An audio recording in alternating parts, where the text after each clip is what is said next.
నమస్తే డాక్టర్ గారు. నమస్తే చెప్పమ్మా. ఏం పేరు? శ్రీలత. శ్రీలత. చెప్పమ్మా, ఏంటి ప్రాబ్లం? నాకు ఈ మధ్య ఒంట్లో అసలు బాగోట్లేదు డాక్టర్ గారు. ఎప్పుడు చూసినా మా ఆయనతో గొడవ పడాలనిపిస్తుంది. నాకు 4 కారణాలు చెప్పమ్మా, మీ ఆయనతో ఎందుకు గొడవ పడాలనిపిస్తుందో.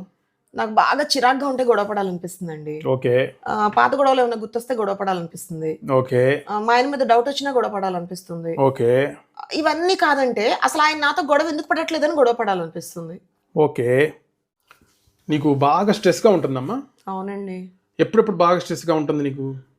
మా ఆయన ఆఫీస్ నుంచి వచ్చి రిలాక్స్గా నిద్రపోతున్నప్పుడు, అలాగే ఇన్స్టాగ్రామ్ లో హ్యాపీగా నవ్వుకుంటూ రీల్స్ చూస్తున్నప్పుడు, తర్వాత ఫ్రెండ్స్ ఎవరైనా ఫోన్ చేసినప్పుడు బాగా ఇక్లించుకుంటూ మాట్లాడుతూ ఉంటాడండి. అప్పుడు బాగా స్ట్రెస్ అవుతున్నాను డాక్టర్ గారు. అవునా? నీకున్న స్ట్రెస్ లెవెల్స్ చూస్తే నీకు బాగా బీపీ వచ్చిందేమో డౌట్గా ఉందమ్మా. అమ్మో, ఏం బీపీ డాక్టర్ గారు? ఇది హై బీపీ లో బీపీ 2 కనపడుతుంది అమ్మా దీంట్లో. ఓ పని చేయి నువ్వు.